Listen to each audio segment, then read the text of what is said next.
এতিম সন্তানদের ভবিষ্যতের জন্য সঞ্চিত ৩০ লক্ষ টাকা আত্মসাতের অভিযোগে সংবাদ সম্মেলন করেছেন এক ভুক্তভোগী পরিবার। অভিযোগ উঠেছে আলগি এলাকার বাসিন্দা মোহাম্মদ ফারুক নামের এক ব্যক্তি কৌশলে এই অর্থ আত্মসাৎ করেছেন।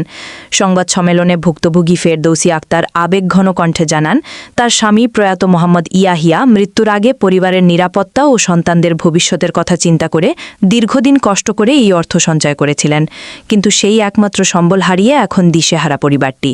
তিনি বলেন, আমার স্বামীর রেখে যাওয়া এই টাকাই ছিল আমাদের সন্তানদের লেখাপড়া ও জীবনের ভরসা।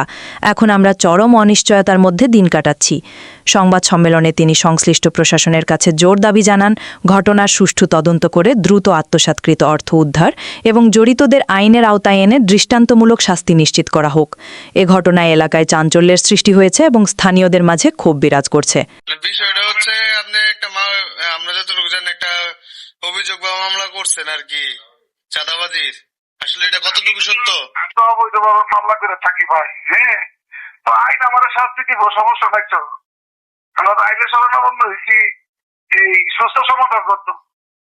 আইন যদি আমার এই প্রমাণ করে তাইলে আইন তো আমার শাস্তি দিবই, ঠিক না? ওদের নিয়ে আমার নিরাপত্তা এখানে আমি বুঝতে হচ্ছি আমার ভয় দিকে দেখাইতেছে এই মামলাটার জন্য। হ্যাঁ, আমি তাড়াতাড়ি তার কাছে আপোষ হয়ে যাই। কেন আমি আপোষ হবো? আমি আইনের প্রতি শ্রদ্ধাশীল, একদম সরাসরি আমার দুই দায়িত্ব নেই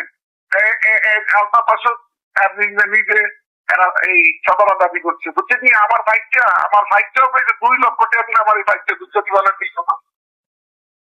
যদি মিথ্যা কথা হয় আইনটা শাস্তি দিব, আমি মাথা পাইতে দিব। আমার এতিম সন্তানের টাকা ডিহায় আত্মসাৎ করার চেষ্টা করতেছে, আমার উল্টাপাল্টা কথা কয়, অনেক ধরনের হুমকি দিচ্ছে আমারে ফারুকে। আমার সন্তানের ক্ষতি করব, এখন তো নিরাপত্তাহীনই মনে হইতেছে, অনেক অসহায় আমরা। এখন আমি আমার 3টা সন্তান নিয়ে অনেক কষ্টে আছি, অনেক কষ্টে দিন যাপন করতেছি। আমার সন্তানের পড়ালেখা শুদ্ধ আমি করাইতে পারতাছি না। এখন আমি চাইতেছি সরকারের কাছে আমার দাবি, অনেক অনুরোধ যেন আমার এতিম সন্তানের টাকা দিয়ে আমি বুঝা পাই। আমি ওরা নিজে নিয়ে ব্যাংকের থেকে আইনা 2 ব্যাগ বইরে আমি টাকাটা আনছি।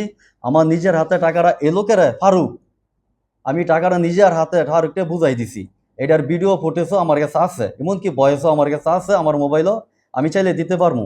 তো এই ফারুক যে এতটুক চলো না, এতটুক মানে বিশ্বাসঘাতকতা লোক, যাই চিনে সে বুঝে, যাই না চিনে সে বুঝে না। এখন আমার বোন জামাই দিয়ে গেছে হ্যাঁ করে মানুষ করার লাগে ফারুককে, এখন হ্যাঁ বানাই লাইছে এতিম। এতিম বাচ্চাদের জন্য আমার বোন যে মনে করেন একটা কিছু করবো, একটা বাগনি স্কুলের মানে বেতন দিব, এটার কিন্তু পরিস্থিতি নাই। হ্যাঁ মতো অসহায় এতিম মনে হয় না আর কই আছে। 30 লক্ষ টাকা নিয়ে ফারুকে হ্যাঁ পকের ভিখারি বানাইছে, একদম এতিম বানাই লিছে।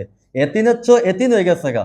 তো এতিম বাচ্চাদের বিল চাইয়া হইলো আমি সরকারের কাছে একটি দাবি, একটি চাওয়া, একটি আবেদন, আমার বোন যাতে, আমার বাগ্নি যাতে এই ফারুকের কাছ থেকে টাকাটি উদ্ধার করতে পারে, সরকার যাতে এই সহযোগিতা করে আঙ্গরে, যাতে ফারুকের কাছ থেকে আমরা টাকাটা উদ্ধার করতে পারি।